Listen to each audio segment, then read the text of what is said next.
Did you know all 44 U.S. presidents have carried European royal bloodlines into office? 34 have been genetic descendants from just one person, Charlemagne, the brutal 8th century king of the Franks. 19 of them directly descended from King Edward III of England. In fact, the presidential candidate with the most royal genes has won every single American election. This information comes from Burke's Peerage, which is the Bible of aristocratic genealogy, based in London. Every presidential election in America, since and including George Washington in 1789 to Bill Clinton, has been won by the candidate with the most British and French royal genes. Of the 42 presidents to Clinton, 33 have been related to two people: Alfred the Great, King of England, and Charlemagne, the most famous monarch of France. So it goes on. 19 of them are related to England's Edward III, who has 2,000 blood connections to Prince Charles. The same goes with the banking families in America. George Bush and Barbara Bush are from the same bloodline, the Pierce bloodline, which changed its name from Percy when it crossed the Atlantic. Percy is one of the aristocratic families of Britain to this day. They were involved in the gunpowder plot to blow up Parliament at the time of Guy Fawkes. If America declared its independence from the European monarchies in 1776, how is it possible that every single president has descended from European monarchs? If presidents are democratically elected, as we are told, what are the odds that we would always choose members of British and French royal bloodlines to lead us? Michael Tessarian wrote, "The Americas have always been owned and governed by the same royal families of Britain and Europe that conventional history states as being among those defeated during the wars of so-called independence." David Icke wrote, "If it really is the land of the free, and if, as is claimed, anyone really can become the president, you would fairly expect that the 43 presidents from George Washington to George Bush would express that genetic diversity. You're having a laugh. The presidents of the United States are as much a royal dynasty as anything in Europe, from whence their bloodlines came." Researchers like David Icke, Michael Tessarian, and Fritz Springmeier, along with foundations like the New England Historical Genealogy Society, Burke's Peerage, the Roman Piso homepage, and other reliable genealogical sources, have documented these royal presidential bloodlines.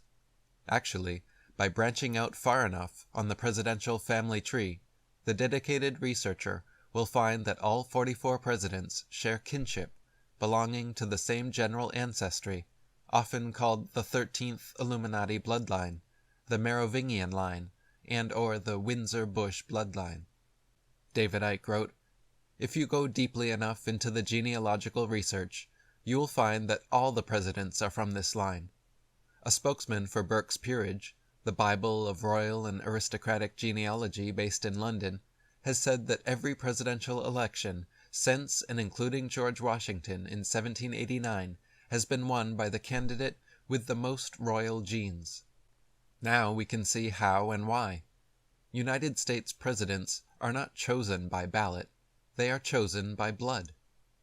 Granted, the relationships are sometimes distant 10th or 15th cousins, but in a country with hundreds of millions to choose from, this simply cannot be chance or coincidence. Gary Boyd Roberts, a genealogist at the New England Historic Genealogical Society, thoroughly traced these connections in his book Ancestors of American Presidents. George W. Bush himself is directly related to 16 former U.S. presidents, including George Washington, Millard Fillmore, Franklin Pierce, Abraham Lincoln, Ulysses Grant, Rutherford B. Hayes, James Garfield, Grover Cleveland, Teddy Roosevelt, William H. Taft, Calvin Coolidge, Herbert Hoover, Franklin D. Roosevelt, Richard Nixon, and Gerald Ford. Bush is closely related to the King of Albania and has kinship with every member of the British royal family and the House of Windsor. He's related to 20 British dukes, the 13th cousin of Britain's Queen Mother, and of her daughter Queen Elizabeth. He's 13th cousin once removed from Prince Charles, and has direct descent from King Henry III, Charles II, and Edward I of England. Through the House of Windsor and King Henry III, the Bushes and Bill Clinton are genetically related as well. According to Burke's peerage, even according to the official genealogy, Bill Clinton is genetically related to the House of Windsor, the present royal family in Britain, to every Scottish monarch, to King Henry III of England, and to Robert I of France. In 2004, George W. Bush ran as a Republican against Democrat John Forbes Kerry, his 16th cousin. These cousins, related to the same British and French monarchs, are also secret society brothers in the infamous Skull and Bones fraternity. John Kerry descends from King Henry II of England, and Richard the Lionheart, leader of the Third Christian Crusade in 1189. He also has links to royalty in Albania, Sweden, Norway, Denmark, Russia, Persia, and France, but still not enough royal genes to top George Bush. Earlier in 2000, we see the same story. George W. Bush ran neck and neck with Al Gore, another supposed Democrat and cousin of the Bush family. Michael Tessarian wrote, Al Gore is a descendant of Edward I, Roman Emperors Louis I, II, and Charles II, and is a direct descendant of Charlemagne, which makes him a distant cousin of Richard Nixon and George W. Bush.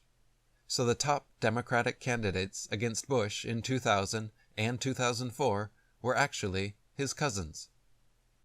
The publishing director for Burke's Peerage wrote, Never in the history of the United States have two presidential candidates been as well endowed with royal alliances.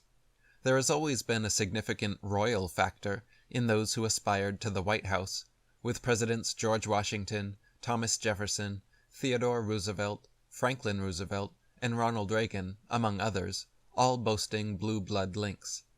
Al Gore, a descendant of Edward I, he is also a cousin of former U.S. President Richard Nixon, who resigned from the White House in 1974 for his part in the Watergate scandal. However, Al Gore does have direct links to the Holy Roman Empire. He is descendant of Roman Emperors Louis II, Charles II, and Louis I, and is therefore also a direct descendant of Charlemagne, the 8th century emperor. The problem is that Gore's Charlemagne links also make him a cousin of George W. Bush.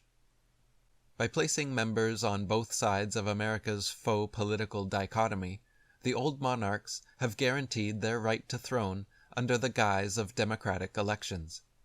Back in 1996, we see the same tactic, as Democrat Bill Clinton defeated Republican Bob Dole, his cousin.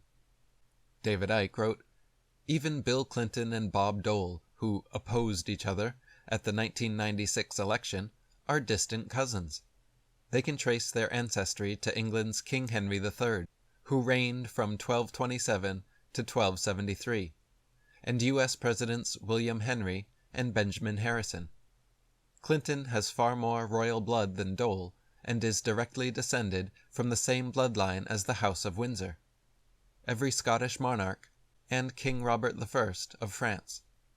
This is why he was the Brotherhood's choice. The Windsor-Bush bloodline reaches from the American presidents back to British and European royalty, and it doesn't stop there. It continues back through Roman emperors all the way to Babylonian kings and Egyptian pharaohs near the beginning of recorded history.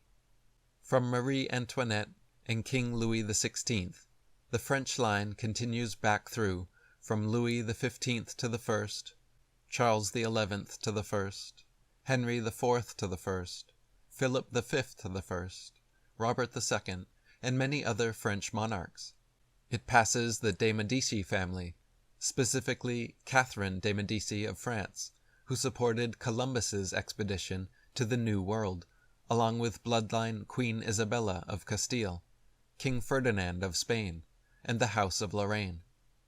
It was also Queen Isabella and King Ferdinand who started the 350-year Spanish Inquisition, which ordered the murder of millions who refused to convert to Christianity. And from the House of Lorraine, Duke Godefroy de Bouillon became the first Crusader king of Jerusalem. David Icke wrote, "Father George and wife Barbara Bush are both descendants of Godefroy de Bouillon, who in 1099 led European noblemen in the successful crusade to recapture Jerusalem from the Islamic faith and moved into the king's palace at Temple Mount. Godefroy de Bouillon was the first king of Jerusalem and the Duke of Lower Lorraine, a major region for the Illuminati bloodline. So when George W. Bush, a descendant of the de Bouillon through his mother and father, talked of a crusade against Islamic terrorism, this was no slip of the tongue, as was reported. The British line goes back from Prince William and Harry, through Prince Charles and Princess Diana, to Queen Elizabeth II, King George VI and V, King Edward VII, Queen Victoria, King Edward III, II and I, and King George III, II and I. Then it passes through King James I, who ordered and financed the now most widely read version of the Bible. Before James came Mary Stuart, King Henry III, II and I, King John, signer of the Magna Carta, and back to the Plantagenet and Habsburg dynasties under the Roman Empire. Other branches carried the bloodline to Scotland, Austria, Germany, Spain, Sweden, and even Mexico. This same bloodline also includes key Scottish families like the Lords of Galloway and the Commons, Mary Louise of Austria, who married Napoleon Bonaparte, Kaiser Wilhelm II, the King of Germany at the time of the First World War, and Maximilian, the Habsburg Emperor of Mexico, who died in 1867. On and on it goes into country after country. This bloodline connects into every surviving royal family in Europe, including King Juan Carlos of Spain and the Dutch, Swedish, and Danish royal lines. Before the Habsburgs, the House of Lorraine, and Charlemagne were the Merovingians, who originally brought the bloodline to France and northwest Europe. Back in 4th century Rome, the bloodline passed through Emperor Constantine, the first professed Christian emperor who initiated the Roman Empire's transition into a Christian state, and presided over the First Council of Nicaea. He was preceded by the Roman Piso family, who will be discussed later. Before them came Herod the Great of biblical fame, and Ptolemy XIV, son of the most well-known Roman emperor, Julius Caesar. Caesar actually married into the bloodline through Cleopatra, the most well-known Egyptian queen. A little further down this very same bloodline brings us to Alexander the Great. David Icke wrote, "One common link in this bloodline is Philip of Macedonia, 382 to 336 BC, who married Olympias, and their son was Alexander the Great, 356 to 323 BC, a tyrant who plundered that key region of Greece, Persia, Syria, Phoenicia, Egypt, Babylon, the former lands of Sumer, and across into India, before dying in Babylon at the age of 33. During his rule of Egypt, he founded the city of Alexandria, one of the greatest centers for esoteric knowledge in the ancient world. Alexander was taught by the Greek philosopher Aristotle, who in turn was taught by Plato, and he by Socrates.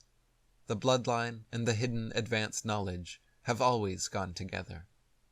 Back the bloodline goes past Alexander, past Nebuchadnezzar IV, III, and other kings of Babylon, all the way to ancient African kings and pharaohs of Egypt, Ramses II and I, Thutmose IV, III, II and I, Amenhotep III, II and I, and many more. For millennia, these kings, queens, pharaohs, and emperors have obsessively interbred with themselves to preserve and spread their bloodline. They have ruled over us since the beginning of recorded history, claiming they were given divine right to the throne by God or gods. David Icke wrote, "This divine right is simply the right to rule by DNA. We have a head of state in Britain to this day who is only there because of her DNA, and the whole freeloading hierarchy of the royal family is structured according to a person's DNA relationship to the king or queen. What is royal rule by DNA if not outrageous racial and genetic elitism? This divine right to rule has nothing to do with the divine and everything to do with the real origin of these bloodlines. They claim to descend from the gods of the ancient world. The royal families have interbred incessantly with each other since ancient times because they are seeking to retain the DNA corruption that can apparently be quickly diluted by breeding outside of itself. How interesting that the families of the Illuminati and the power elite do the same to this day. Why? They are the same bloodlines. The royal divine bloodlines of ancient Sumer and Babylon, now Iraq, Egypt, the Indus Valley, and elsewhere, expanded into Europe to become the royal and aristocratic families that ruled that continent and most of the world through the British Empire and those of France, Belgium, the Netherlands, Germany, and so on. As the peoples began to challenge and reject the open dictatorship of royal rule, the bloodlines began to move underground, by operating among the population in all the areas that control modern society. You will find a similar story all over the world. Credo Mutwa, the official historian of the Zulu nation, told me how so many black African leaders that were placed in power after the colonial masters gave the continent independence came from the bloodlines of African kings and queens who claimed to descend from the same gods as their white counterparts.